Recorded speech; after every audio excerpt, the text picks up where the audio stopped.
All right. Well, let's get started. Hello, everyone. Welcome to the first week of the Rosé Box, Pink Box. It's that time of the year. Spring is here, though certainly today and yesterday the temperature doesn't feel like the spring again anymore. But the spring is here, and this is that time of the year that really rosé starts to get released, and this is the time of the year that I start really thinking about pink wines and start drinking some of these blush wines. So this whole month is all about rosé wines, but just to kind of highlight different aspects of rosé wines, so to showcase that not all pink wines are created equal.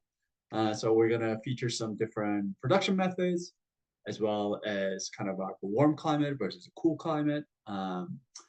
Different kind of styles.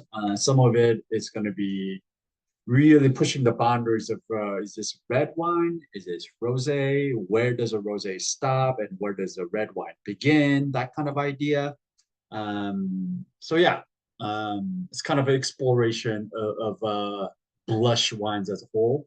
Obviously, it's a very, very gigantic, big category. So we're just touching some of the points, but I just wanted to basically get a people idea as you guys are entering the rosé season that there are some things that you can look out for, just kind of find the wines that you will likely to like more. So yeah. Anyways, before we get to the wine, we're so this is the first week, but there are no new members in the club, so I'm gonna skip all that name pronunciation, ground rules, all of that. We'll stay with our regular programming where one of you will take the section of the grid and taste through it. But a few other announcements, in case you haven't seen yet, Wine Prom tickets went on sale.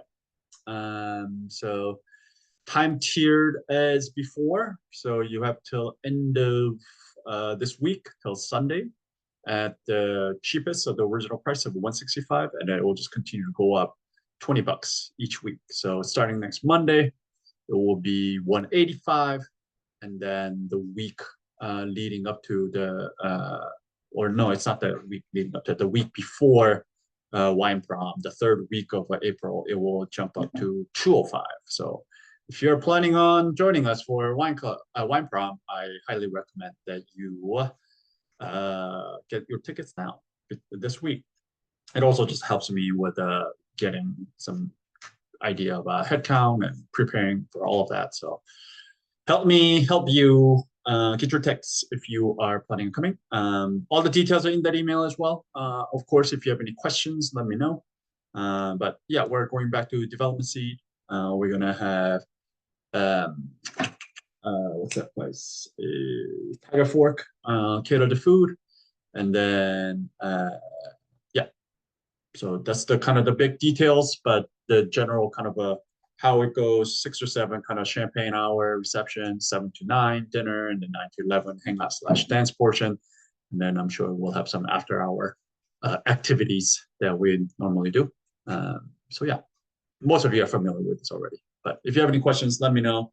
And of course, it's open to anyone and everyone. So if you have friends, neighbors, coworkers, whoever wants to come, share that link, and we'll get them going. By the way, Julia Rose signed up for Wine Prom, so I know. thank you. Yeah, I forwarded it to her immediately, and I was like, "Come!" And she was like, Yeah, okay. But we have to get corsages, so yeah. Perfect. So yeah, there's that. Uh, on the other hand, Case Club goes live tomorrow. So all the wines that we tasted last week, which was Rioja. So all that, as well as the last 4 wines, last 4 weeks of Bosch Box, will all go on sale tomorrow, as well as some of the other wines that stuck out with me over time last month when we were tasting for the box. They will all go on. So keep your eye out for the email, but know that Kiss Club is going on sale tomorrow. Last but not least, and we are donating to Six for Wine Club is committed to donating 1% of gross revenue to an organization whose mission statement aligns with values. And this month I have chosen WAMU, our local radio. So WAMO 88.5, the American University Radio. This is where NPR is broadcast through. I think times like this, when I think the whole journalism is under attack, I think the public radio is like a source to give some of my donation to. So that's what I've chosen. Anyways, if you want to donate alongside 6 Volt Wine Club, the chat donation link is right there, as well as if you want to learn more about what they do, it's all right there in the chat box. Any questions about anything before we get to the wine, about wine prom or anything else? Excellent. Excellent. Well, hearing none, let's get into the wine. We are tasting, starting it off with this bottle today. Wow, focus, there you go. 2023 Domaine de Sainte-Victoire Cuvée Prestige Côte de Provence Sainte-Victoire Rosé is what we're tasting today. A lot of French sounding words in there. All right, let's start with a map. Bam. All right, here's a map of France. Where we are is in Provence, which is on the Mediterranean coast. So we're going all the way to south of France, right here. This is kind of a light pink region. It's flanked by, on the west, by Rhone River, right, which flows through Rhone from Lyon. Oh, actually goes even beyond, way far beyond that. But you know, starting from Lyon, and it comes down through Rhone. This is the northern Rhone, southern Rhone, right? Past Avignon, and then flows out into the Mediterranean Ocean. So it's flanked on the left by the Rhone River, and then the mighty Durance River that also flows through and then dumps out to Mediterranean Ocean. And on the east is this huge mountain range that runs right here. I don't know if you can really see this in the picture, but you can, in this map, you can kind of see that these are all mountain ranges that come out on the side. So it's kind of flanked by the river on the left, and then mountain slopes on the right. There are these basically gigantic rolling hills that kind of goes through, and then obviously on the south is the Mediterranean Ocean. So as you can imagine, there's a huge Mediterranean influence here. The climate is Mediterranean, meaning it's quite warm during summertime. Heat, as well as the winter, is quite mild. It's quite dry. In other words, it is pretty much a perfect place to grow grapes. I mean, grapes tend to do very well in that kind of climate, Mediterranean climate. Another prime place for Mediterranean climate is Northern California, right? Or West Coast in general, but Northern California particularly. That's why they're prized for their grape growing. It's because that's that kind of climate. But before we even get into all of that, first and foremost, I'd like to formally apologize to everyone. And this is including all the consumers, all the wine people, all the people I've served over the years, for all the years of talking so much shit on Provence. Except for the red wines of Bandol, obviously, because that, you know, that's I mean, we're sought after. It's kind of a culty kind of a wine, but I love Bandol. But in general, I just talk so much shit on Provence for so long, Provençal Rosé. And given, in my defense, there's plenty of commercial, you know, industrial rosés being produced out there. And I was completely ignorant, turns out, to the fact of how diverse Provence is in terms of topography, soil type. I mean, the number of varieties that are allowed to grow here is fucking incredible. There's like 38 different varieties that are allowed to grow here. The different microclimates that's caused here because of all that different elevation, topography, soil type, and all of that, it makes for an area that is not uniform in style. And I did not know that. I was completely ignorant to that until I came to really taste this wine, as well as started preparing for today's tasting, doing a lot more research into Provence. And I came to realize that I've just been ignorant, arrogant prick, essentially, about Provence. So I'd like to apologize for all of you who have been a Provence fan all this time. But it makes me genuinely curious about exploring Provence region as a whole. And I'm actually almost thinking about maybe if there's even a possibility of putting together a like a separate Provence box. Just how diverse this whole region I came to realize is. So yeah. Anyways, I just wanted to preface everything that I'm about to say with that because I have been very, very unabashedly shit talking of Provence for so many years. So apologize. Sorry about that. Anyways, so let's look at it a little further. Nope, that's not what I want. What the hell just happened? Sorry, hold on one sec. That was weird.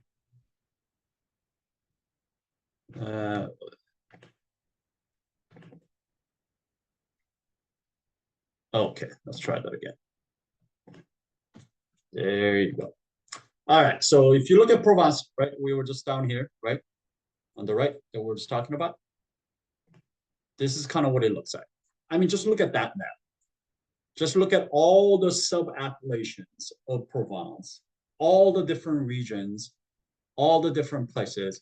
By the way, this kind of cracked me up. Like this little Côte de Provence, that little place right here.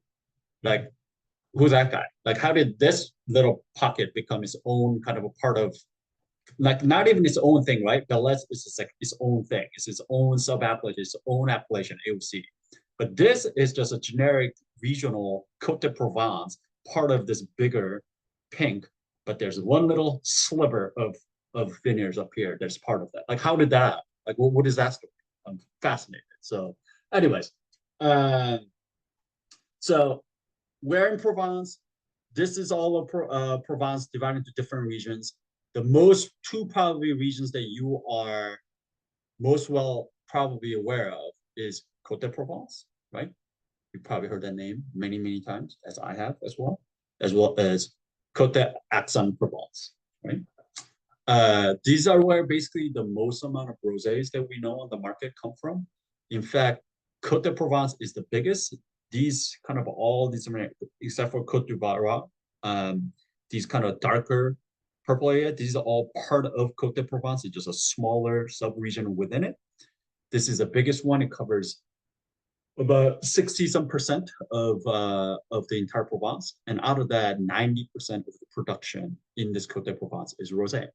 It's one of the only wine producing regions in France where rosé is a focal point. There's no other wine regions in France, in the world, quite frankly, where it's dedicated so much of its production to rosé, and Provence is one of those unique places. And out of that, even Côte de Provence takes the cake in terms of being the biggest player in terms of rosé production. That's followed by Côte d'Aix-en-Provence, which is more to the west here. So what is the difference between Côte de Provence and Côte d'Aix-en-Provence? So as you can see, there's a mountain coming down. There's different hills that are running through. The more west you go, it tends to get a little bit hotter here. And also, for example, this little its own appellation, Les Baux de Provence. This is the hottest part of all of Provence. This is, in fact, it is so hot that this is the only place where majority of the wine production is actually all red, because it's just too hot for a rosés to do well. So you're talking about mostly red production here. But also the soil type wise, as you move more west, you start to see a lot more clay and limestone. And as you go more east, you get to see a lot more granite as well as some volcanic that pops out as you go in a tiny little place as you go to the east. So soil type changes here quite a bit as well. For the purpose of this week, I'm not going to go into each difference of each one of these, but know that I just wanted to showcase that not all Provence rosés or Provence wines are made equal, that there are all these different subregions, which I myself were very ignorant to, exactly what the difference between these kind of different subregions were. But for this week's wine, we are right here. Côte de Provence, Sainte-Victoire. This little purple region is where this wine comes from. So we're not just talking about some regional kind of a rosé, we're talking about this one very specific kind of a place right here. By the way, Provence makes both red, white, and rosé. So they make everything. It's just that rosé is mostly what they make, but they do make red and white. You might have heard this name right here. This is notable to know. I mean, I talked about it at the beginning. Bandol. This is the age that's really known for. It's dedicated to red wines made from Mourvedre, which had makes some really age-worthy or really deep, inky red wines with deep aging potential. This is something notable. If you guys ever come across Bandol red, it's probably worth seeking out and checking out. Cassis, by the way, beautiful area. If you ever go to Marseille, it is worth taking a little side trip down to Cassis. It's a beautiful little seaport town. This is the only area that is kind of dedicated to more to white wine. A lot of Roussanne being used, Roussanne and Marsanne based white wine being made here. Really pretty. But yeah, these are the kind of like separate one. Outside of that, all these different ones really, even for wine professionals, including myself, it's just that knowing all these different regional appellational distinctions between these different places is not something that ever been a focus of any of the wine programs I've ever worked with in my entire career.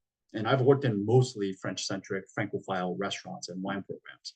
And we have never, I have never, ever really worked with a wine list where it had, rosé or red or white or whatever the reason wine may be, a wine from Le Beau de Provence versus, Belets, for example. Versus, I mean, I've seen Bandol, I've seen Cassis on the wine list before, but outside of that, even where this wine comes from, this right here, the Côte de Provence Sainte-Victoire, like I've never seen that.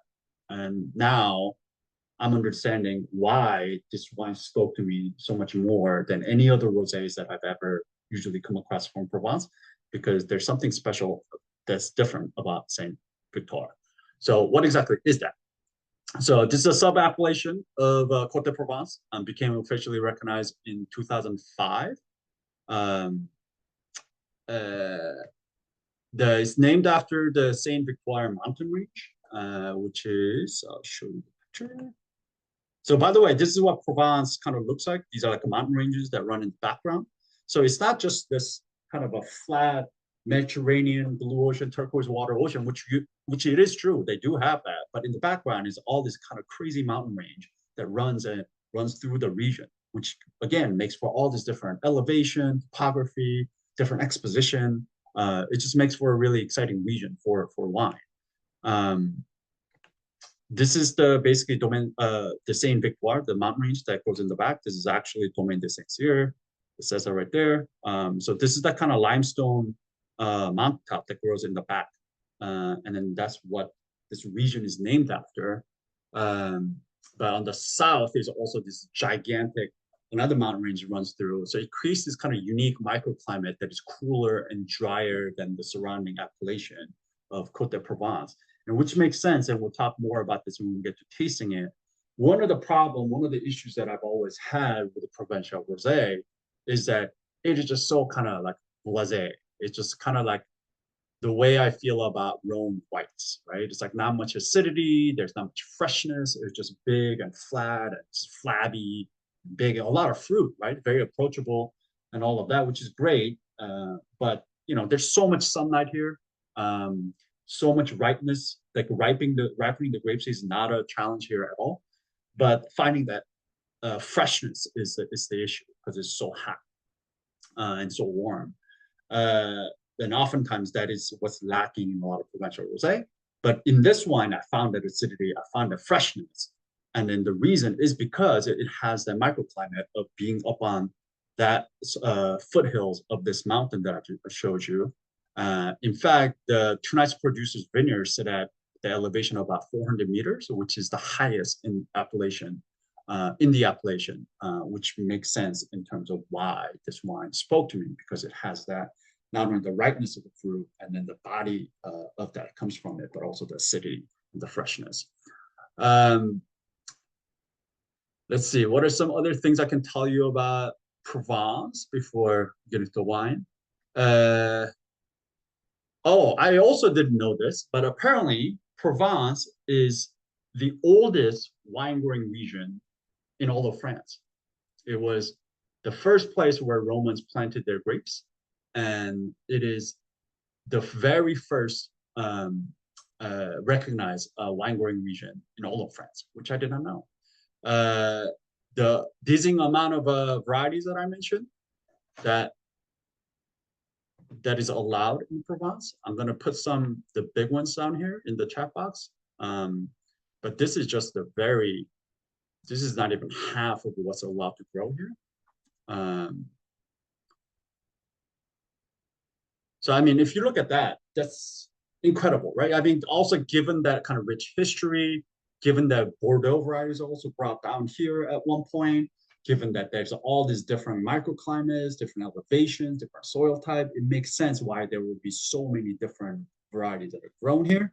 But I want to put your attention to when we're talking about, because we're talking about rosé, we're here, what we're really talking about are four different varieties, but three are really the what makes sense here, which is the Grenache, Syrah, and Cinsault.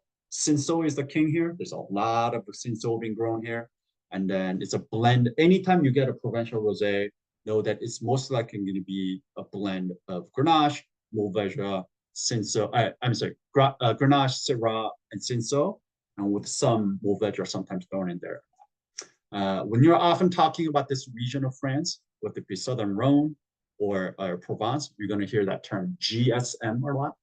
It's Grenache, Syrah, Mourvedre. A lot of the red blends from Southern Rhone is essentially GSM blends, Grenache, Syrah, Mourvedre again.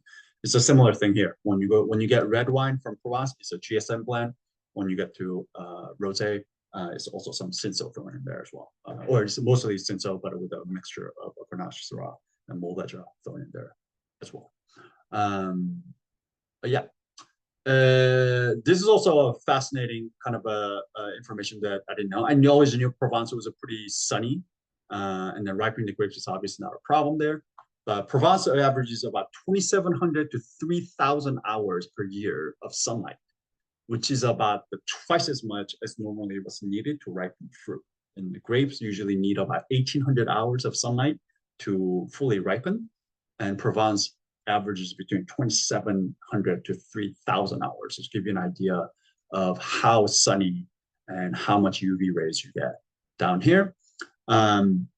But what makes the viticulture here possible, right? If it's all that hot, it's always so that hot and always so much sun, that still is not good in terms of grape, because it needs that acidity, it needs a kind of a downtime for it to kind of shut down the ripening so it doesn't over ripen.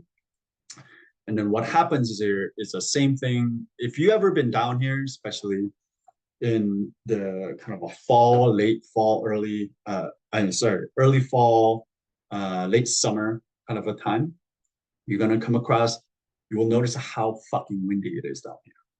There is a huge wind pattern that flows through here, and it's all of Provence as well as all of Rhone, called Mistral wind. It is very, very strong. It's super gusty, but on top of that, it is very, very cold. So that all that wind is what sweeps through here, cools down the grapes at nighttime, makes it grow some of the acidity, keeps the freshness. But also what it does is it makes the air really arid because it's blowing all the time, just drying out everything. So it's actually an incredible place for a organic and biodynamic farming. The organic farming in here is much easier than, say, I don't know, Bordeaux, where it's very humid. It's the same reason why like Virginia is really hard to do organic farming or viticulture, because it's so humid here. But here it's just very dry. All that wind is blowing all the time, keeping all the pests away, keeping it dry, and with all that sunlight, it just makes for an incredible place for organic farming, or chemical-free farming, I should say. All right, let's talk about who makes this wine.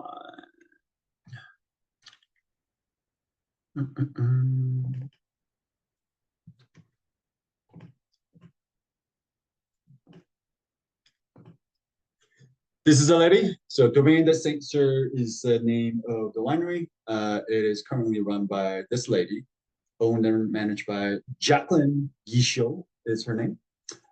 She's a former pharmacist from Paris. Never had a wine training, always liked wine, but never grew grapes, never made wine. But then she one day decided to radically change her life. It was actually at the suggestion of her children. She realized, I read one of the interviews that she did for the winery when the interviewer asked her why she decided to change her career. And she said, at some point, I just didn't care about the pain and the sufferings of other people. And as a pharmacist who's supposed to care for the patients, I found myself just not caring for them. So I knew that it was time to change my career. So she radically decided to change her life and purchased this property, Domaine Sainte-Victoire, back in 2006, when it was in a bad need of major renovations. She just kind of got a basically fixer-upper of a winery and vineyards. She immediately started restructuring the vineyards, repairing the buildings, and then now the property is 80 hectares of land, but which of the 47 hectares are planted with vines. So quite a bit of size in terms of capacity. Again, 47 hectares is still nothing in the world of wine. I mean, the big names have millions and millions of hectares of vineyards, like one single vineyard that's a million hectares that they farm. So 47 is nothing. But in terms of what we normally see in our wine club, 47 is pretty sizable. In 2017, her domain was certified as both organic and biodynamic. And having never made the wine, she relies on her team quite a bit. So she does have an in-house winemaker. I could not find the information on who the actual the wine consultant or who gives her some. I don't know. At this point, she may also do it all herself. I mean, she's been making wine at this point for more than 20 years, right? But I knew that she at least had a technical viticultural enologist as a consultant when she first started. But now she manages mostly both the technical, the winemaking side, as well as the commercial aspects of the winery. What I do like of her wines, and I've tasted her other wines as well, and including this wine as well, she's not necessarily interested in these kind of chasing the fad and then producing wine of very certain popular style, which is exactly what I was telling you about, that most provincial rosé, which is they're seeking a lot of kind of fruit, a lot of ripeness, ton of ripeness. In fact, they let it hang a little bit longer than, in my opinion, they should. So it loses a lot of the freshness, but it has the ripeness, it has a ton of that fruit, so it makes it really approachable. And that's why it became this kind of like a basic rosé, basic juice, because it's just so easy, so approachable, full of fruit, but it just doesn't have any kind of character. And everybody started making it that way. Every industrial commodity rosés are made in that style, but she's not necessarily interested in doing that. So she kind of carefully studies the different vinification techniques and what kind of effects it has on expressing her own kind of that unique terroir of Domaine Sainte-Victoire. To reflect that, I realized that she learned that she has two actually different cellars. One is all stainless steel tank, made for just kind of fresh style release. This rosé is all stainless steel, primary fermentation tank. But then she has a separate kind of a cellar room that looks kind of like this, that is just has all different kinds of vessels. So she's got arrays of barrels, fougères, jars, concrete eggs, and she's constantly experimenting with, I mean, here's some amphora as well. She's constantly experimenting with the different vessels to see how these different, experimenting with the different Asian vessels to see what it does to her wine, which I respect. She could be just pushing out the same style of wine for Provence and probably make even more money, but she decides to play around and actually experiment, which I appreciate. Here's another picture of her. This is the actual soil that's grown on. So as you can see, I mean, you see these kind of like white rocks soil. That's essentially limestone, chalk. So this wine is essentially a blend of 40% Cinsault, 35% Grenache, and 25% Syrah, right? like I was saying, the GSM, in this case, there's no Mourvedre, but mostly Cinsault. So 40% Cinsault, 35% Grenache, 25% Syrah, all grown on this clay limestone mixture in a very chunky kind of stony. As you can imagine, this is very, very infertile. The soil that there's not a lot of nutrients, which makes the plants dig much deeper into the ground. Roots growth systems much more deeper. This mixed with that 400-meter elevation at the foothills of this is what gives this wine this kind of like chalky minerality. There's definitely mineral expression in this wine, as well as like that acid structural backbone of the higher elevation, cooler climate. And all of that is reflected in this wine. And like tasting this wine and then learning about exactly how this is grown makes so much more sense of why this wine tastes the way it does. So yeah, and we'll talk more about that when we get to tasting it. This is produced using the Saignée method, and we're going to talk about that this month. So there are many different ways to make rosé. There's probably the most common one is a maceration or direct press. So direct press is essentially, so what it sounds like. As soon as the grapes come into the cellar, they press it, and then all the juice that comes out from it, they ferment it. And sometimes if you press it hard enough, or if you press it long enough, slow and long enough, that it has spent enough time in contact with the skin, so it does drip out with a little bit of color, and then so that's what makes it little pink, and then you ferment that. So that's a direct press. Anytime you hear direct press rosé, that's exactly what it is. Grapes come in, oftentimes they de-stem it, so it's just the berries, and then they press it, and it comes in contact with the skin, and then the color pigmentation comes out, and then you ferment it. If you do that pressing cycle really quickly, so a lot of pressure at once, and then you minimize the time of the skin contact, so even the black grapes are usually come off white. You've heard things like Blanc de Noir, right? But in this case, if you do it slow enough that it will have some white, or if you press it long enough, hard enough, that it will actually bleed out some of the anthocyanin, which is a color compound, which is what makes it rosé. Another method is a maceration method, which is basically just like making red wines. You put it on the skins, right? These are all black grapes, right? You put it on the skins, and then you let it sit for anywhere from a few hours all the way up to a day, maybe two, whatever the point the winemaker decides that you had extracted enough color and the flavor and the polyphenolics. They will dry it off, they'll press it off, and then they ferment that juice. That's maceration. So difference between red and rosé in terms of maceration is that just the amount of time spent on the skins. So this is where it becomes really kind of tricky about like, where does a rosé end and where does a red begin, right? Like if it spends one day, now is that a red?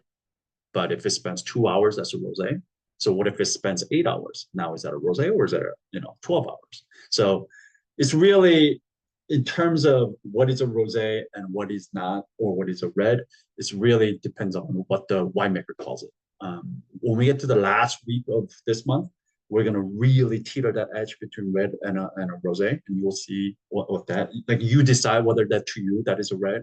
But classically and conventionally, that is considered rosé or rosado. So we'll talk about that. So, and then the third method is Saignée method, which in French means to bleed. So oftentimes, anywhere you go in the world where there's huge red wine production. So Chinon, for example, in Loire Valley is a place. Napa Valley in California is another place. Oftentimes, and here as well, like Bandol, for example, there's whenever you make red wine, usually at a certain point, the winemaker will bleed out some of the wine, just so that he or she can increase the proportion of skins to the juice, meaning a lot of all that tannin, phenolics, flavors, aromas, all of that, they want it to be really extracted into the wine. So in order to do that, they actually bleed out some of the juice and then leave it. But that bled off portion has some color in it, because again, this up until that point, it's basically maceration, right? But that they bleed it off and then they blend it, and then they'll usually ferment that. A lot of Spanish wines are made that way because a lot of red wines are made in Spain because it's so hot and dry. So they usually bleed out some of that. They oftentimes Saignée method has much darker color because you are waiting until it's extracted a certain amount of color starts extracting, then they bleed out. So oftentimes it has much more bigger mouthfeel. Sometimes it even has tannin. And that's the kind of stuff that really borders on that red wine stuff. But in this case, this is also what they're calling Saignée. So Domaine Sancerre makes red wine. So they're making red wine and they blade out some of this juice that we're tasting today. So they blade out some of the juice, the must, and then they fermented that on the side, and that's essentially what we have here. Now, looking at this color, you may be thinking, well, this doesn't look all that dark or the red, and I agree with you. So this is another question, right? Then, like, what is really the difference between Saignée method, or at what point does it become, enough that it makes a difference between maceration and Saignée method, right? Like if the maceration, you macerate something for, let's say, 6 hours, 8 hours, and then you press it off and you ferment that. That's called macerated rosé. And a lot of people give more value to macerated rosé than Saignée rosé. But then things like this, I mean, this has spent, let's see, just a few hours. Didn't even spend that much time. Just a few hours on the skins, and then it bled out. They bleed some of this off, and the rest of it they kept in the tank on the skins to make red wine, and then they made this. So how different is this from, let's say, macerated rosé? But technically, this is a Saignée rosé because it was bled off from the red wine. So this is kind of the thing that I'm like trying to point out to you, like the people make some quality judgment about the rosés because it's a Saignée method, it's a maceration method, it's a direct press. People think the most elegant ones are direct press. But really, at the end of the day, like where does that end and where does one end and where does one start, right? So just wanted to point that out. But technically, this is produced using the Saignée method. But sometimes if you come across Saignée method, let's say in other parts of the world, like a lot of it's Spain. Like if you go to Jumilla region of Spain and get their Saignée rosé, it's going to be so much darker. It's very, very dark. But so yeah, this is a destem, crushed and left to macerate for a few hours. Then it was bled off. Then the must is pressed off, then fermented using just indigenous yeast in stainless steel tank with the temperature control. And then it's rested in tank, stainless steel tank until February and March. So there's no oak here whatsoever. It's just all stainless steel. Then it's lightly filtered and bottled with just a touch of SO2 at bottling. It's basically essentially what we have here. Any questions about anything that I just went over about Provence or Saignée method or any of the difference between rosé methods or any of that? So what would be the method to make an orange wine then? Glad you asked. So orange wine is essentially the same thing as a rosé, but it's made with white grapes instead of black grapes. So you were letting it sit on the skins with white grapes. So oftentimes I say orange wine is white wines or white grapes that are made like red wines. How much skin contact, again, is all very different, right? In terms of some of the Georgian wines that we had, like they were on the skins for years, right? But some of the orange wines that we've had in the past, they've had anything from a few hours up to a couple of days, up to a couple of weeks, right? It all ranges. So, but yes, it's essentially it's the same thing that I talked about, except it's made with the white grapes instead of black grapes. Any other questions? So, from what you explained, if you press some black grapes and then let that juice skins for, say, 8 hours, and then you bleed off half of that juice and you make a wine out of it, that's Saignée. But if you bleed off all of the juice, then it's macerated. Correct. Well, what's the difference? Exactly. That's exactly my point. That is precisely my point. But the industry makes a huge distinction between maceration versus saignée. In general, however, I will say with the saignée method, it tends to spend more time on the skins than a maceration method. In general. Like it's not the case here, But right? why when you bleed off the juice earlier so that you have more matter to juice ratio earlier, like for the whole time. If you're bleeding off after 8 hours, then the wine you're bleeding off has already extracted a bunch of stuff. You're losing that. Like, why not do it right away? Right? Like, I don't understand that. Yeah, no, I'm glad that you asked that question because there's a lot of this is where it gets kind of key. So there's a lot of chemical reasons why you want actually the skin contact with the wine to exist for a bit, to kind of ferment, the kind of kickstart the fermentation. And then there's a lot of properties within the juice, the actual must of itself, that actually helps with the extraction of the color and all of that. So they want some of that present at the very initial stage of the fermentation. So that's usually what the saignée method is, that you leave it on the juice. So there's plentiful of these chemicals that help with the kickstarting the fermentation and then extraction of these polyphenols and all that. And then as soon as that kind of begins, that's when they bleed off, and the rest of it, they just leave it off there. Okay. You kind of got to get the yeast going. Exactly. And once it's kind of cranking, you can. Exactly.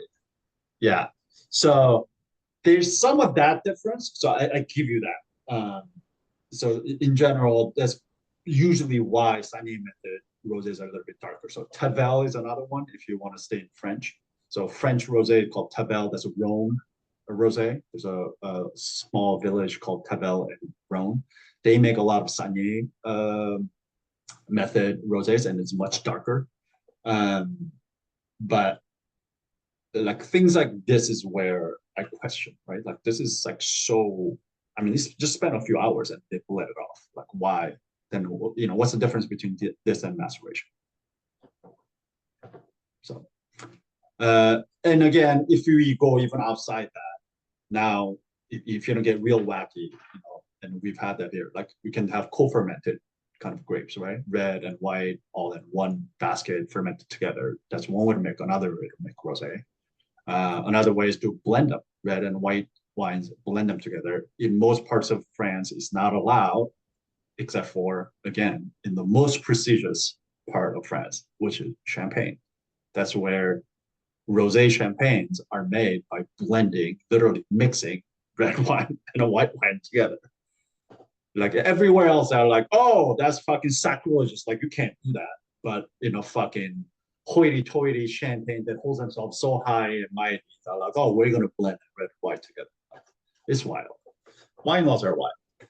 And how often are, I mean, like rosés that we would encounter in the wild, like, you know, not grocery store rosés, but like, you know, we're like, you know, we're wine snobs, like rosés that we would encounter in the wild that are have co-fermentation versus just the, like, it's just the red skins that's making the color. Let's just say, unless you're going to like a hipster natural wine shop, the chance of you getting a co-fermented rosé in a grocery store is like 0 to 1. Yeah. Yeah. Because that's like you're doing something a little crazy. Yeah, I mean, the funny thing is that is a way we as humanity have made wine for the longest time.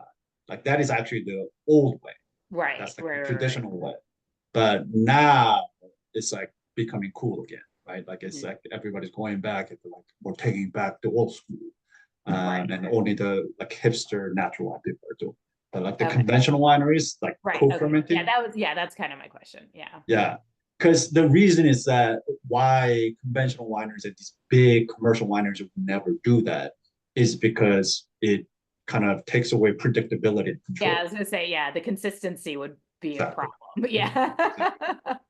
Exactly. So, you know, when you're making millions and millions cases and, you know, gallons and liters of wine, you want that predictability. Like you want to be able to control every aspect of it. That's why.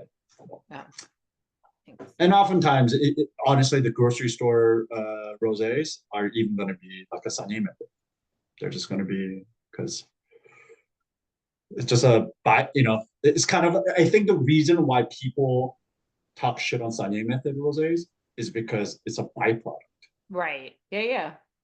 And also, quite frankly, if you're going to make red wine, like red wines are picked much later than white wines, or like the rosé wines that are meant to be like a macerated or direct pressed. So you end up getting wines that are quote unquote overripe for rosé. Essentially, it doesn't have enough acid. It just has plenty of just fruit and nothing else. Any other questions?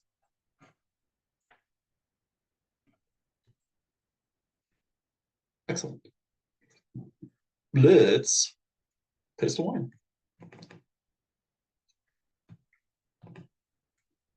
Let's take the appearance.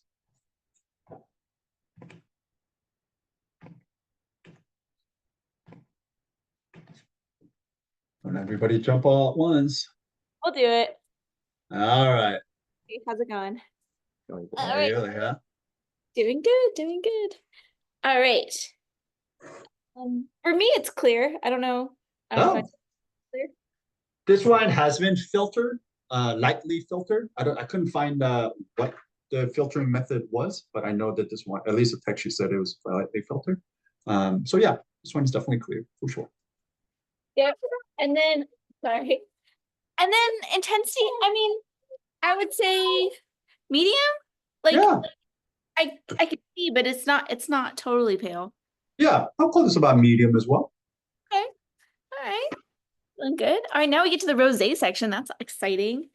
You know what? My light's a little dark here, but I would say light salmon, like between pink and salmon. Yeah, that's kind of I'm getting at here as well. It's not like, to me, it's not just like the Provençal was like that, like super light, just a touch of color. It's not that pink like light. But yeah, I would say this is somewhere between the. To me, it's mostly pink with like flecks of salmon. So somewhere between pink and salmon is what I would say. Yeah, and then Any other observations? not for me, no. Yeah. Excellent. No bubbles, no sediments. It's pretty clean. Good job. You get to pick the next person for the nose. All right. Let's see. I'll go with Joe, if Joe's on. Mr. Knoble, I believe this is 2 weeks in a row, perhaps 3 weeks in a row that you have to pick. Sorry.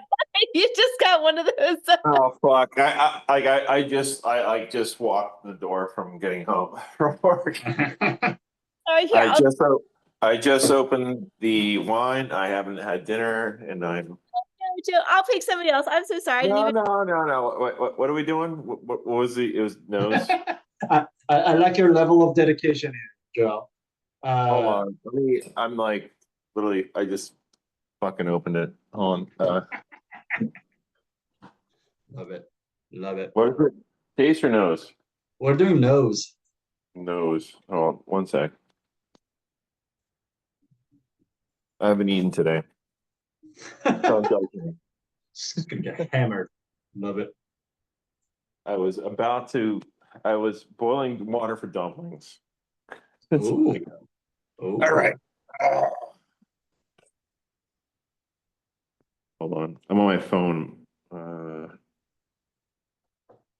Boom. Hold on.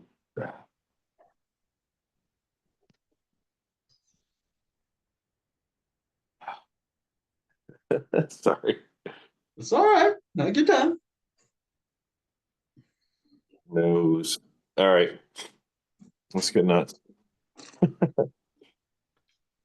So.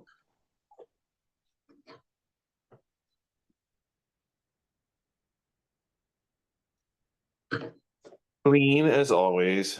Yeah. One is very clean. This one is sound. Intensity. It's like medium minus. It's not like a big pouncer. Yeah. Is everybody else also getting that? I'm like here.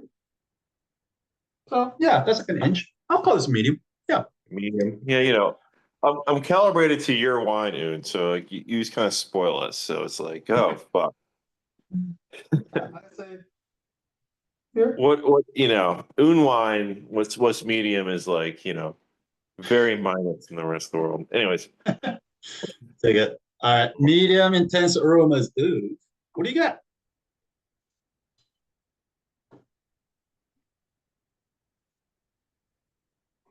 Any floral?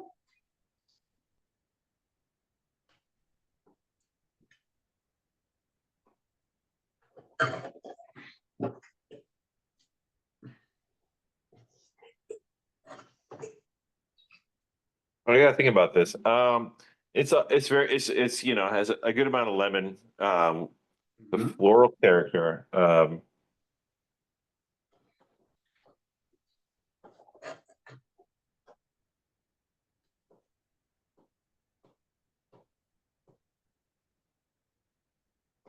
I go with some basic blossom, like nothing too crazy. Yeah. That's exactly what I was gonna say. Yeah, I guess some of the like the orchards. If you ever go to like apple orchard or any just orchard, peach orchard, whatever, like right before they fruit, like all the when the blossoms are out there, like the fruit blossoms. Like I guess some of that. Yeah, for sure. Any green fruit?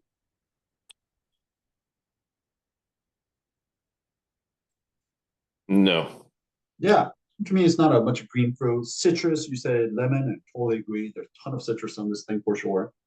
Yeah, it's kind of like lemon pith. If you ever get nuts there. Lemon. I get a little bit like an orange here as well, but yeah, definitely lemon for sure. Any stone fruit?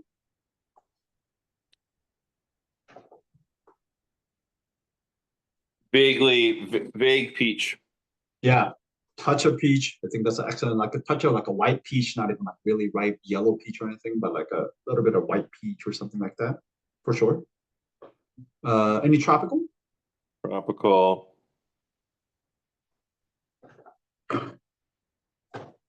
So a lot of these wines, I always get like a little bit touch of mango, just like a little bit, one of those things.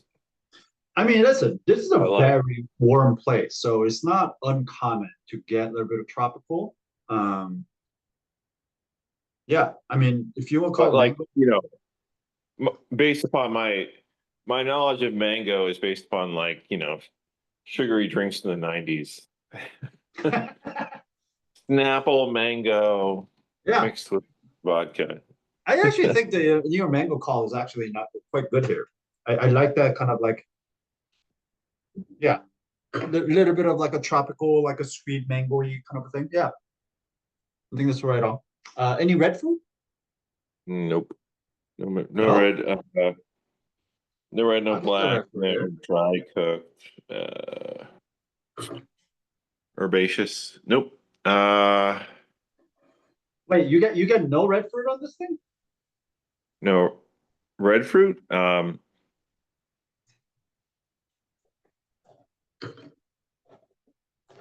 I guess you call like some red cherry skin, that kind of thing. Yeah, there's definitely some like, to me, there's definitely some like strawberry, some cherry, even like red currant.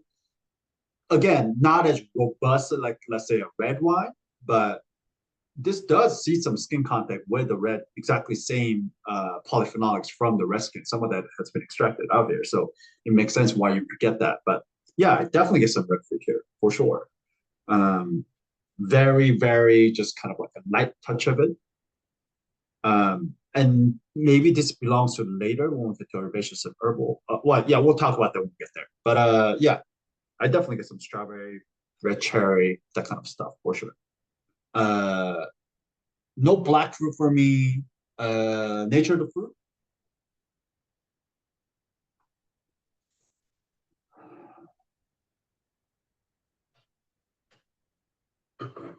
Is this fresh? Is this ripe? Underripe? Overripe? It's a little. I call it like a little bit ripe. I think it's like kind of like one of those right in the middle kind of wines. I like it. Yeah, to me, Tending a little more orchardy, but not a whole lot. yeah, to me, there's nothing like overcooked, overripe, which is amazing feat considering how hot this place is. Like Provence is very hot and very warm. The fact that it's not overripe, it's not this big like thing is awesome. I mean, I'm not saying that anything's underripe. If you ever been to Provence, it's like indistinguishable from like the deserts of Spain and Right. Italy. It's just, you know, sand and nice gardens. Like yeah, kind of sand and like just lavender fields popping up, like wild lavender. yeah, it's just desert. Yeah. More or less. Any herbaceous, herbal?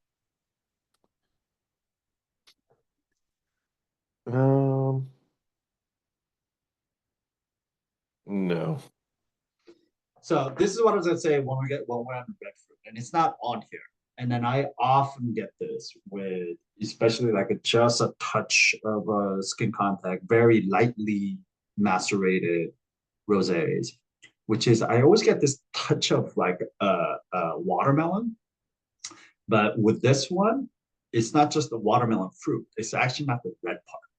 I get that kind of like the white rind. There's that somewhat that kind of like a pithy of the watermelon rind. There's like a little bit of herbaceous, a little bit of like savory, that tone that runs through here.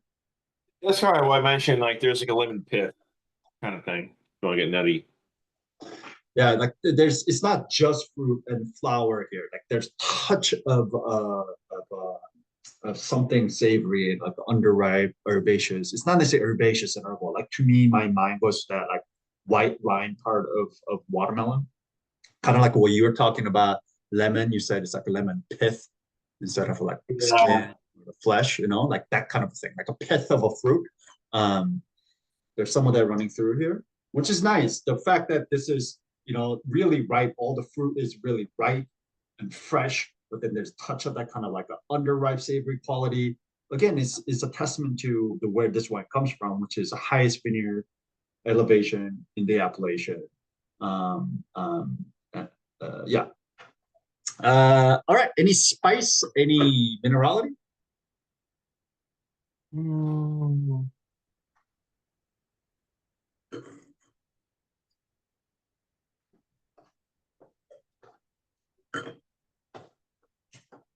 I could call a little bit of minerality on this. Yeah. There's like a light chalky flakiness to this.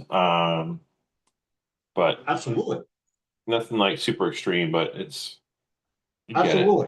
Yeah, exactly. I mean, this is not like a Jura, Burgundy level of minerality spitting out here, or even like certain parts of Loire.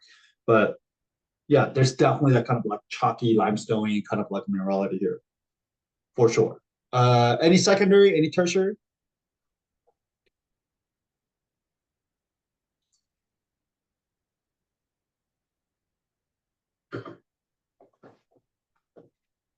No, I wouldn't say so. Me neither. Still pretty young, 23.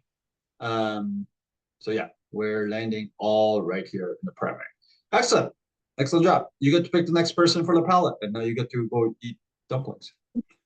So I'm wandering around with my phone. I can't even see the thing. Anybody wants to take palette? David, you're up. You're below. All right. Palette. What a shock! It's dry. Mm-hmm. I'm not sure I'd say it's like super dry, but it's pretty dry. It's dry. Yeah. Dry on this category, but it's not maybe like as dry as some things we've had. Yeah. But fruit also makes it feel less dry than it is. Yeah, there's a lot of fruit here. A lot of fruit, but it's definitely not. There's no sugar here for sure. Yeah, definitely dry for sure. Acidity?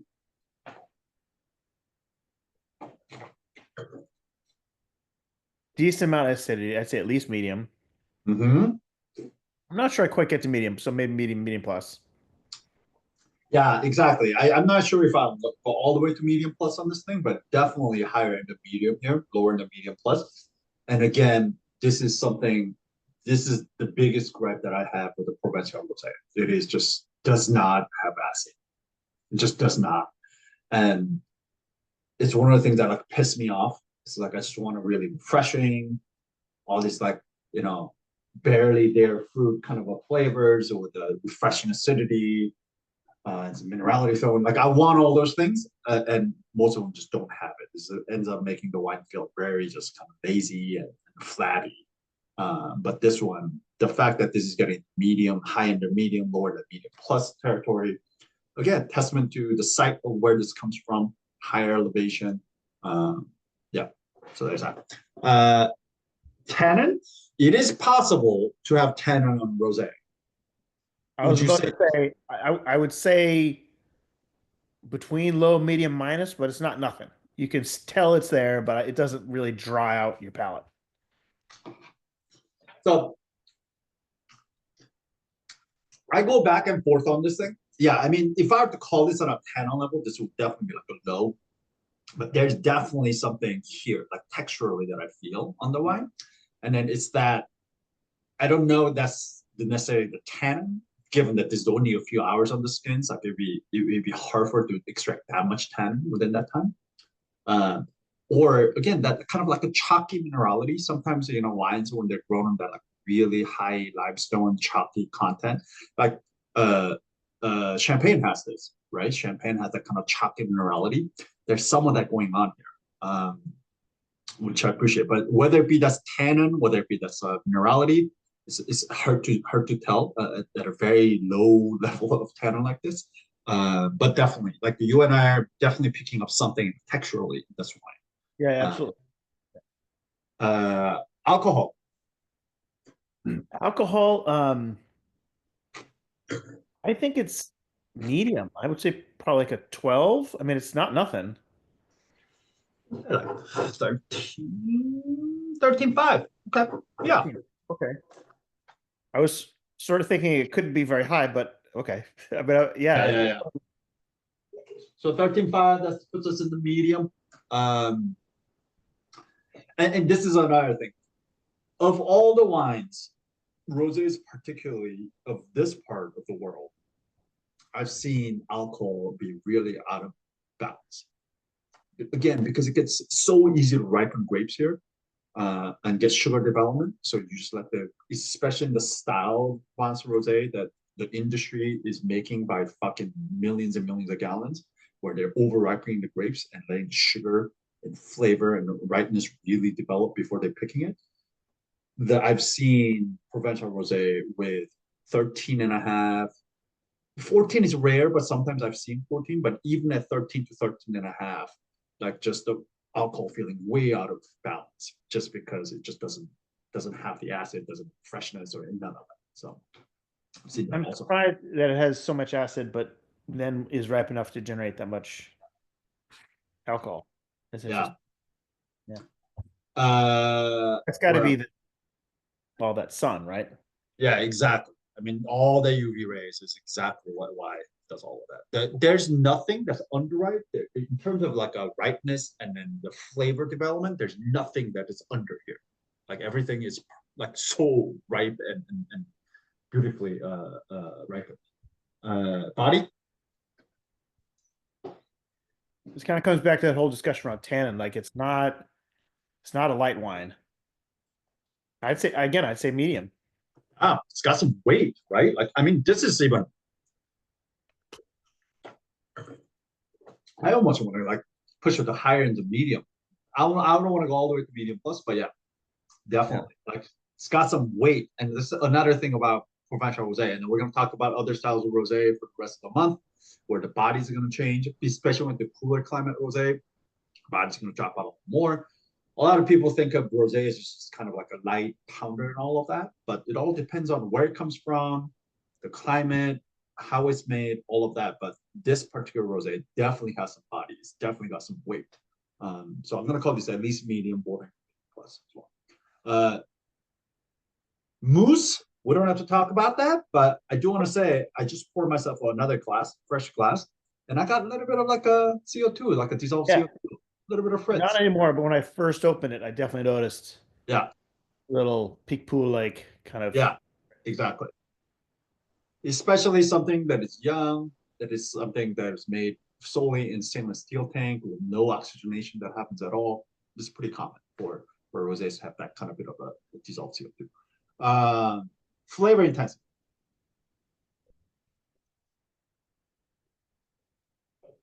Pretty good. I'd say medium plus. Mhm. Really, it's really hits you.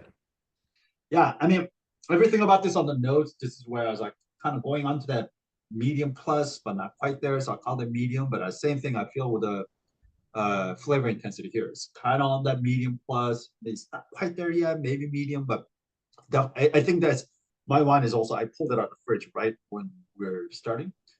So as this warms up, I'm sure it will probably go a bit more. But as of right now, yeah, anywhere between me and that medium plus. But yeah, to me, it just seems more intense on the palate than it is up and down. So I'm gonna call it a medium plus as well.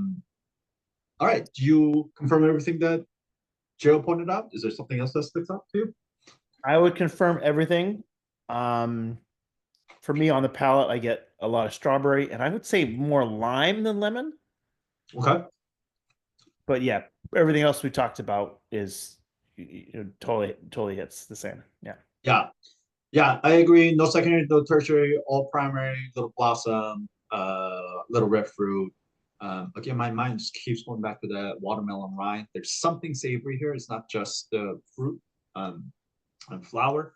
The chalky minerality, the textural thing that Dave and I were talking about for sure, as well as there's a touch of salinity here that I get. Not super like salty, but there's a touch of salinity that which I like.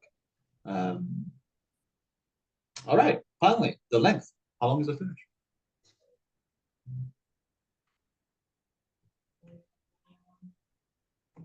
Good length. Again, I said medium plus.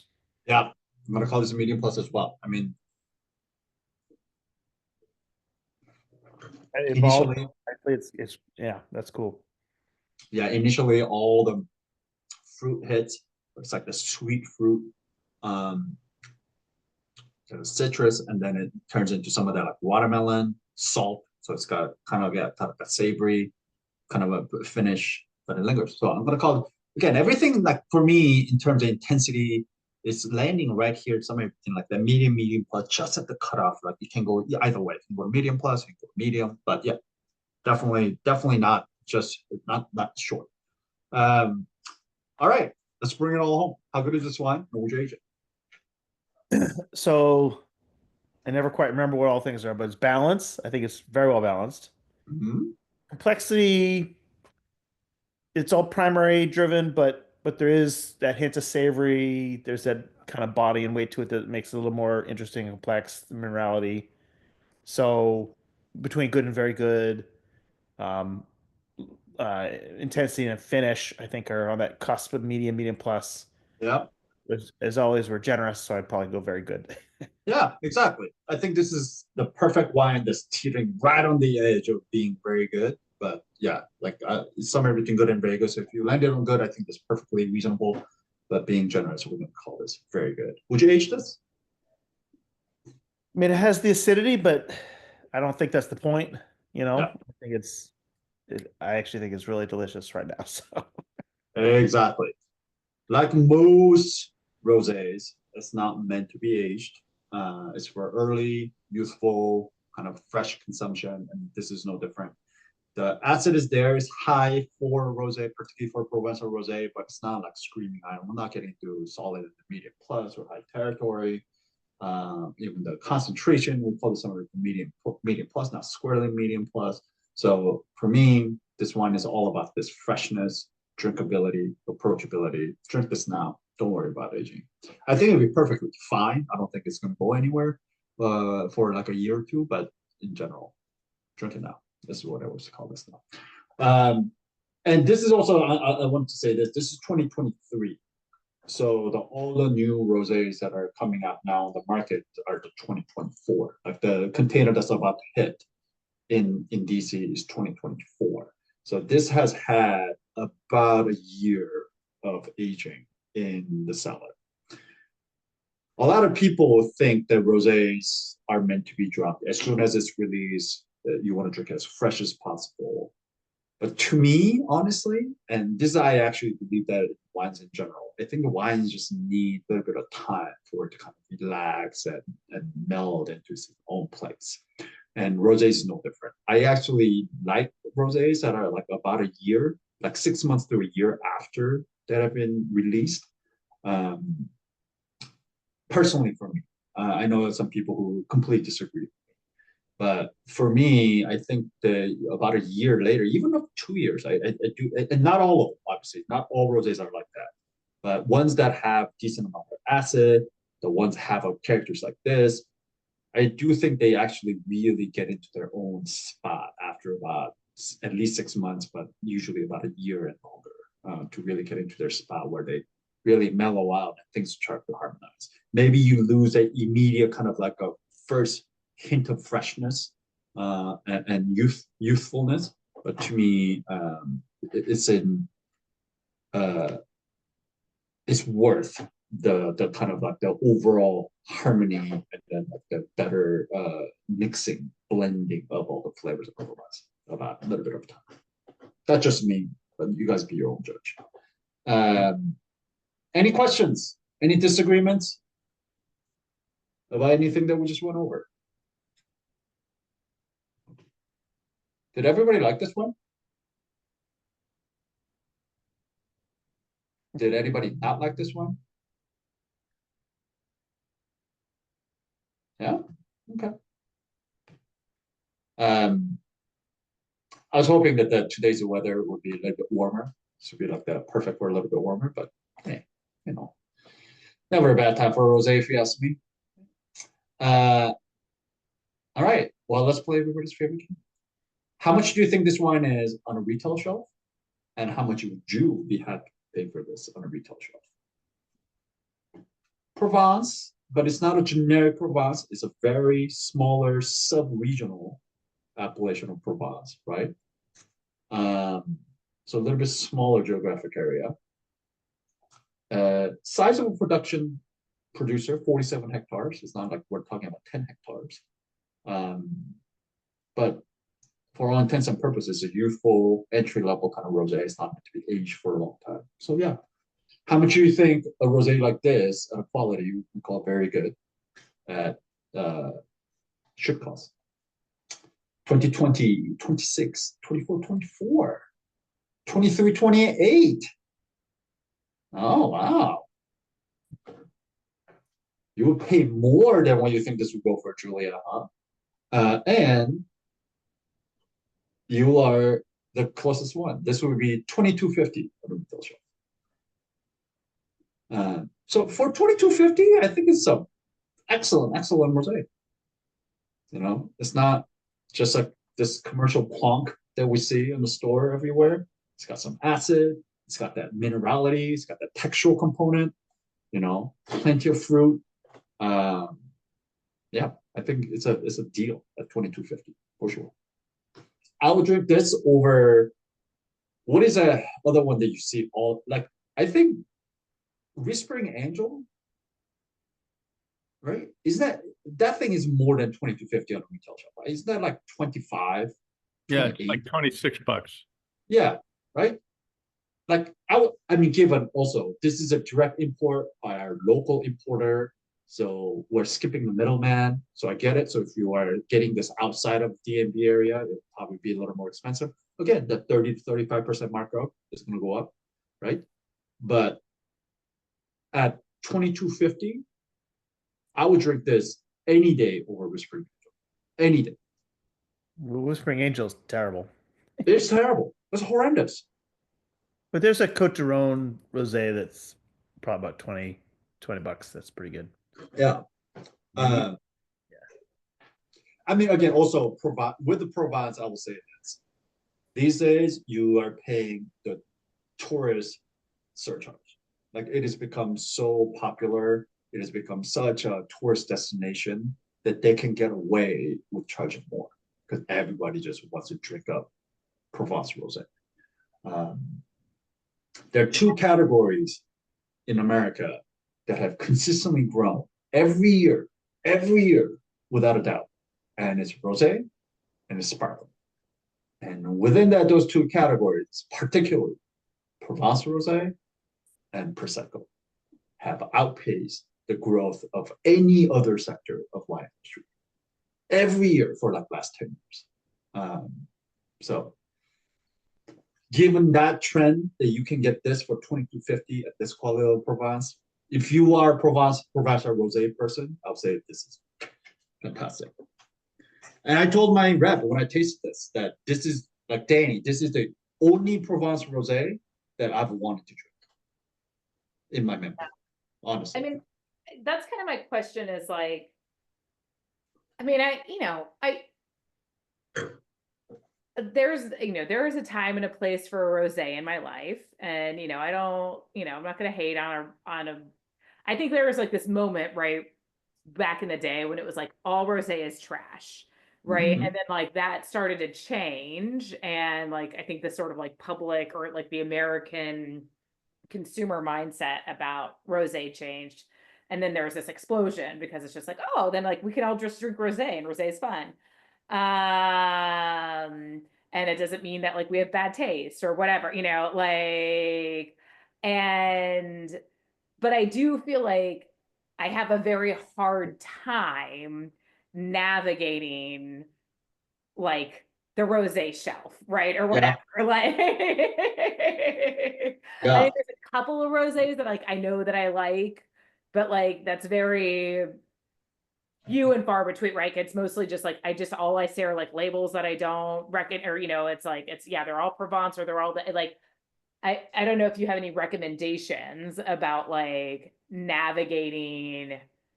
Yeah, I mean, rosé so stuff, like this month is basically to help you with all of that, Okay. essentially, right? So the idea is that maybe certain geography will speak to you, right? Like knowing that Provence is a very warm place, and then we're gonna have wine from Rheinhessen, so from Germany, this month as well, so which is a very cool climate.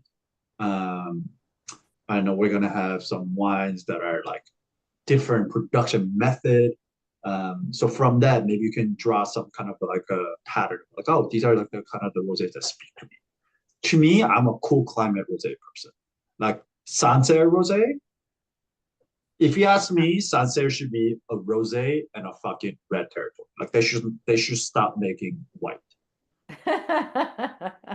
It's a very controversial. It's a very hot take. that is a hot take.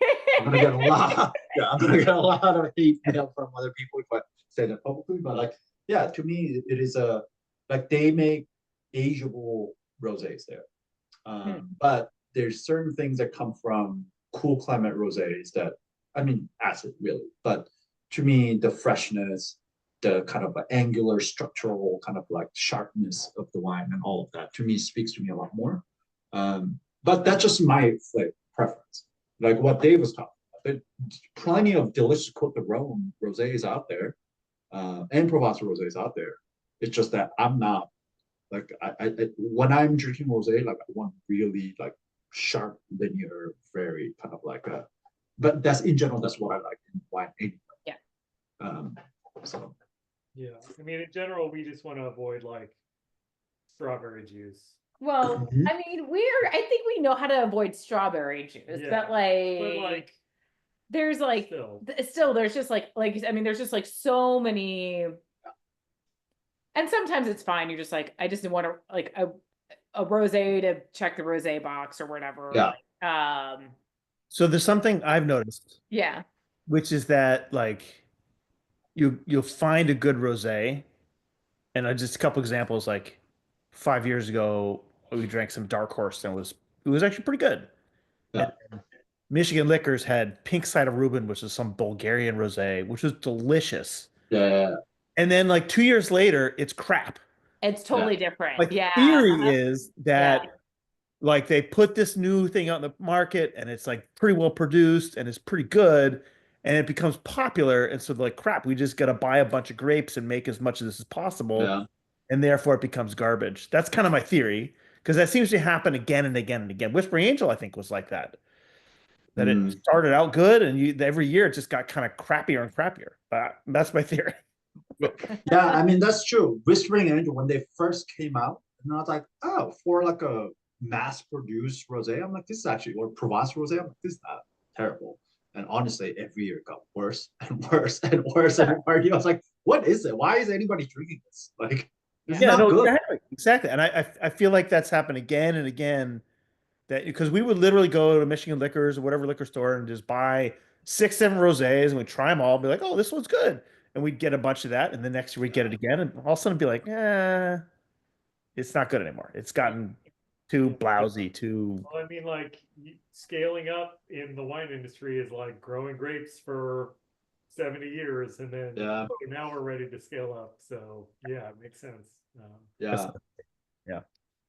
Yeah, I mean, I'm curious. This is actually at some point, Julia, though. Like, I'm curious how. Come back to me. Let's revisit this question at the end of Okay. I Okay. want to see if you. Well, you but said like that. you talked about this producer today who's been making the same. Well, she's been making this wine for 20 years. She doesn't seem to care about, the market per se. Like I think that's what you need to be looking for for rosés. Yeah. Right, but like in a store, just by like looking at the label, if you don't know anything about the producers, like what are some of the things that you can look out for, right? And it's true even for me, like as much as a wine, I obviously taste a lot more wines than everyday normal person, but I'm only tasting a fraction of all the wines that are produced in the world, right? So even when I walk into the store, there are a lot of producers that I have no idea about. When I walk into a restaurant, there are a lot of producers I have no idea about. Again, I say this all the time, if the store that you go to, like, rely on the people who run the store. But if you're not in a place like that, then what are the things to look out for? And usually for me, if I'm not picking out a rosé, for me, it's usually what I'm thinking about looks like. I'm thinking about, is this a cool place or is this a warm place? And then if it comes down to choice between warm and a cool place, I'm always going cool place.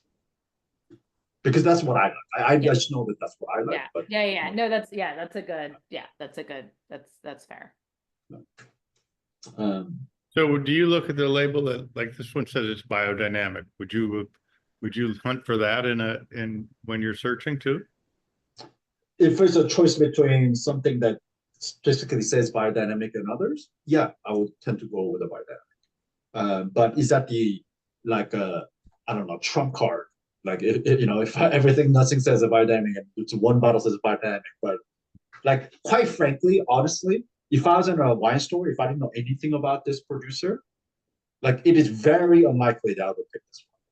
Very unlikely, right? Even though it says biodynamic, right? Like one is Provence. Sure, it is a sub-region of Provence.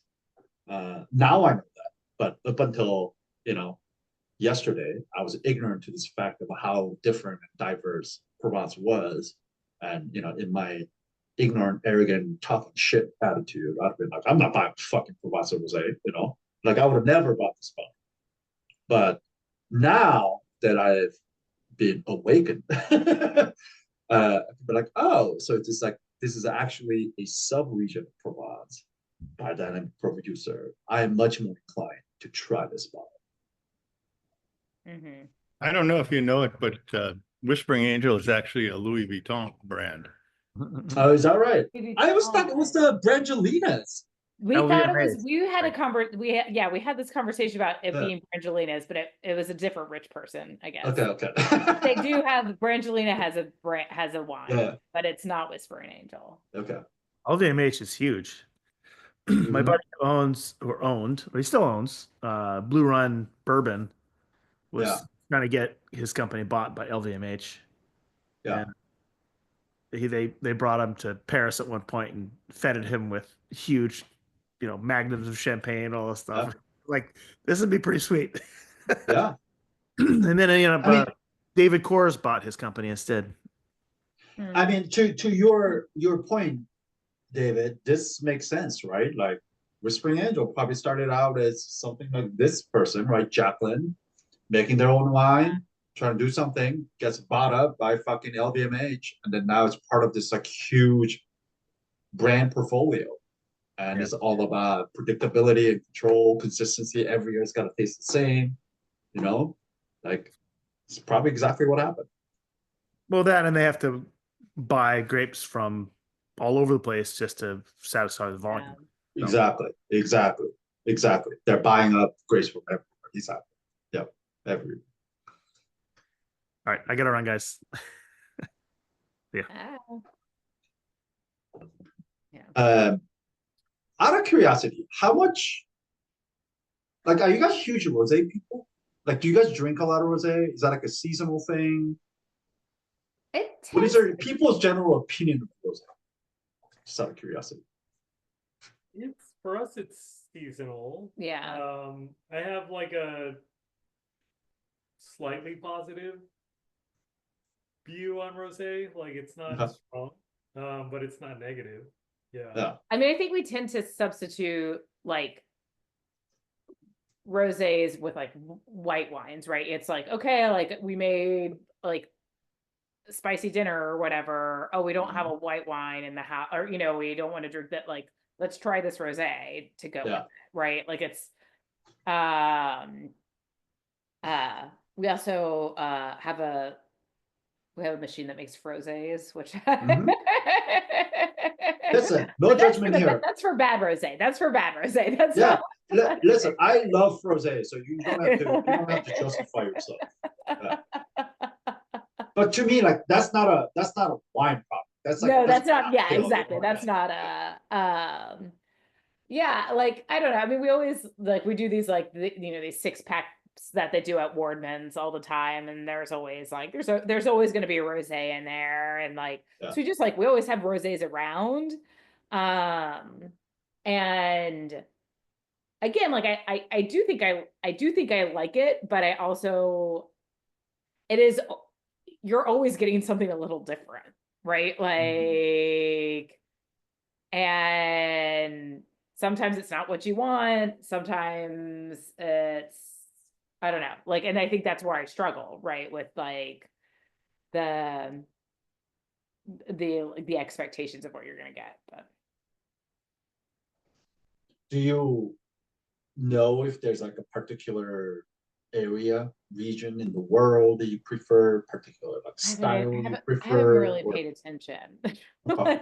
I guess. Yeah, I mean, I think just based on what we know about wine at this point, like, and I can correlate with past rosés I've had, like, I at least would prefer like a cold climate. Yeah. We all, everybody on this call, I can speak for all of us, like, we like the high acid. We don't like over, and so. Yeah. Okay. Anyone else? I do also like rosés that come in with some like maybe more of a tannin punch, right? Too, which like which is not all, but also like that's not necessarily always what you want, right? Sometimes you just want like a hot summer day rosé, right? I find in rosé, particularly working in restaurants, I've always found rosé to be this particularly interesting category, right? Like when we're talking about red or white, I mean, sure, some people are like, I'm a red person, I'm a white person, I get that. But once you start asking them about like, okay, what kind of white do you like? What kind of red do you like? They usually have like a preferred place in the world, or they have a preferred grape variety, or they have a preferred like a style that is made in. But with the rosé, it's not like that at all. Like the entire world of rosé all just gets like. Yes, exactly. And that's why it's confusing, because then I'm like, should I just be looking for the the red grape varietals that I like in a rosé form, and like okay. Yeah, and I think that's like the problem. Like there's like, like the granularity of like red wine, you can do a deep dive and be like, oh, I can look at labels and I can just kind of differentiate. Like I walk into a wine shop and like, I'm going to like this.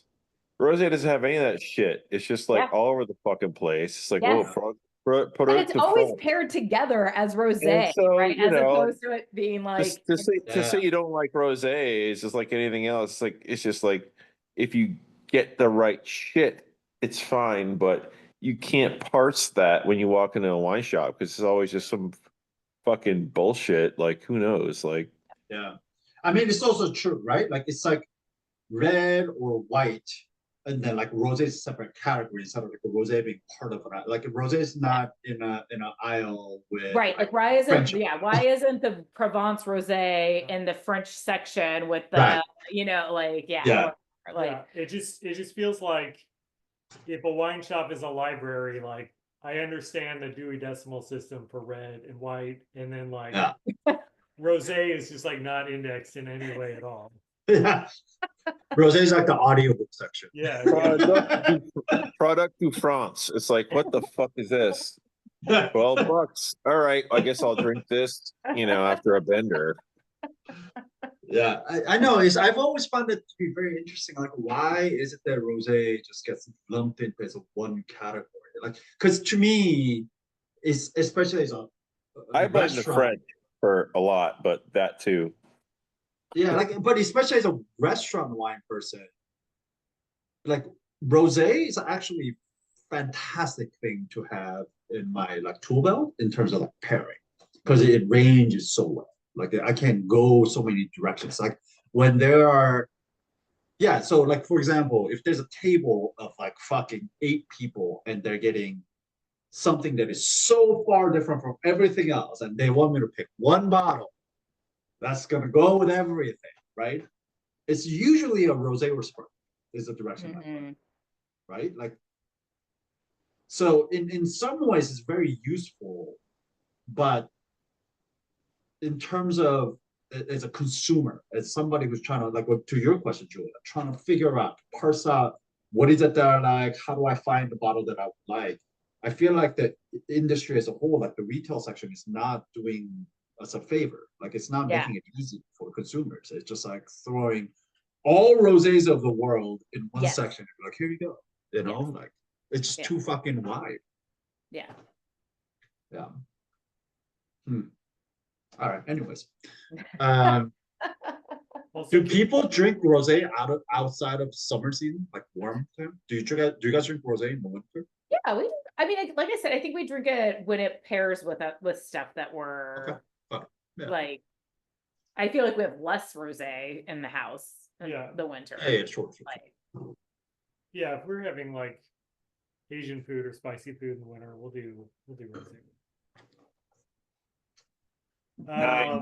It's like stout. Like you're not drinking stout beers like in the middle of summer. Yeah. Personally, seasonal. Can we say thank you for your service, Joe? You really stepped up. I've had a day. I got to work at 7 a.m. I just got home like Jesus. I don't know, an hour ago. So yeah, it's a long day.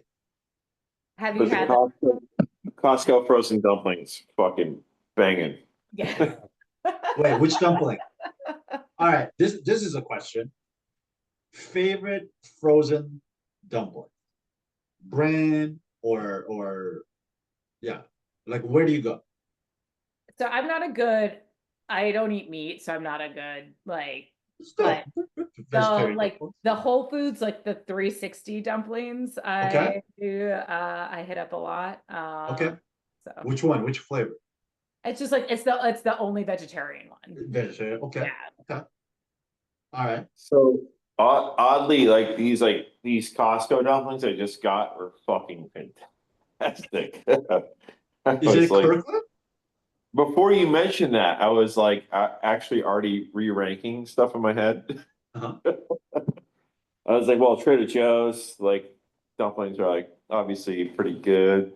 The soup dumplings from Whole Foods are wonderful, but just like very, lacking. And $12 for 8 dumplings with the size of a golf ball, maybe each. So I'm in the middle of a complicated re-ranking system where I think that The Costco fucking $10-12 for 30 dumplings Yeah, Might it's be- pretty solid. might be a mini jam. Just saying. I don't Yeah. know. Wait, I'm feeling conflicted. Is it a Kirkland brand? Yeah, buddy. It is a Kirkland brand. Okay. Yeah, Oh yeah. yeah. Also, I bet this wine worked real well with dumplings. It is. Yeah, it's Maybe not the soy sauce part, but yeah, dumplings themselves and probably work very well. I'm pairing with my brother got for Christmas like this $60 bottle of soy sauce like this big. well. Yeah. So I'm like splashing that on my Kirkland dumplings. I'm like, these are phenomenal. So maybe you know, maybe it's the soy sauce, not the dumplings. You were like, this is delicious. oh my god. Yeah. Yeah, you gotta try it with a regular like kikkoman and then see how that. exactly. I've had a really fucking long day, so just take what I say with a grain. Yeah, Joe's back there throwing 60 bottle of soy sauce, like shaving truffles on top. Yeah, I mean, I can give you the bottle. I got it for Christmas. I was like, oh god. Yeah. Is this like shampoo or is it soy sauce? I mean, the real soy sauce, like a good soy sauce, it's real. Like that shit is incredible. Have you ever watched like one of those videos like what it takes to make it from scratch? Yeah, It's like yeah. 40 It's amazing. steps. Yeah, It's amazing. insane. It's amazing. Yeah, I like the like salt fat. Yeah. He goes to like the original. Yeah, The traditional soy factory. That was yeah. Yeah. That episode of sulfate acid spicy whatever it is Yeah. is what inspired me to go and seek out these like different soy sauce and like do tasting. Oh, that looks very I don't know what it is, but it looks fancy. I didn't see it, but like I used to live in Greenpoint, Brooklyn, like 20 fucking years ago. And this is now like the fancy Japanese like grocery store down there. And he's like, yeah, so this is their like ridiculous soy sauce. And it's like what's interesting about it is actually the viscosity. It's soy sauce, but it's like super thick. It has a bit of goo to it. Yeah. I mean, Not like it's probably been not aged. hoisin, but like a slight goo, which makes a big difference. I mean, it's like balsamic vinegar, right? Like it's been aged, and when it's aged that long, it's all like syrupy and gooey. Yeah, kind of. So that makes my Costco dumplings. It's like But I'm saying you gotta retry for your research purpose. You gotta retry those Kirkland dumplings with kikkoman just to get back to the base level. You can't like bump that shit up with your soy gooey soy sauce results right there. Yeah. But like I might be biased again. That's all I ate today. I had a cupcake, and that's it. So. These are the most delicious dumplings I've ever had.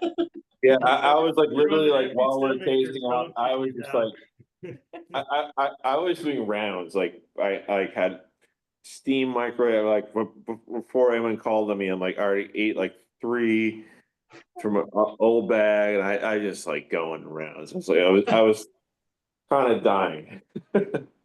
Love it. I feel better now. Fun. I will say my top dumpling ranking. So HEB from Texas, best grocery store in the world. There's a big Vietnamese population in Texas, like Houston and Austin. Yeah. Pork, like frozen pork dumplings that are. HEB is actually the most functioning arm of the Texas government.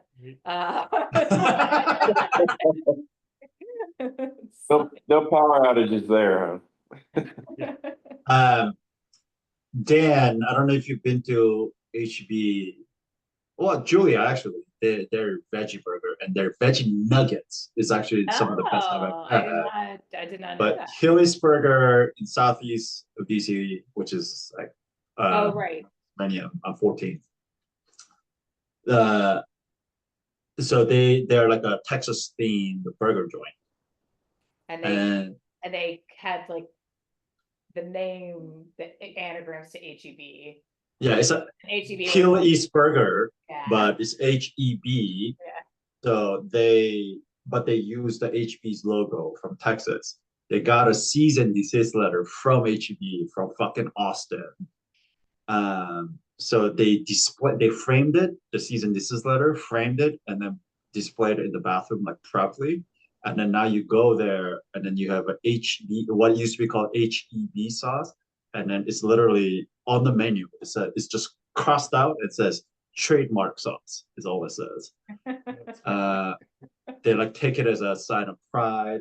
They have all these the old HEB shirts with the logo on it. Like they can't sell it anymore. Yeah. So it's like the contraband t-shirts. Like if only the people who like do their competitions and like regulars get these like contraband HB OG shirts. But anyways, fantastic burgers, fantastic veggie nuggets and veggie burgers. I mean, I love a veggie burger and a veggie nugget. Yeah, you guys should go check it out. My girlfriend works there part-time, bartends there part-time, time to time. But you guys should go check it out. Yeah, no, I mean, literally everybody from Texas, again, including these, the people who run the burger joint, like, are absolute fangirlies of HEB. It's kind of like a weird thing. Yeah. It's fun.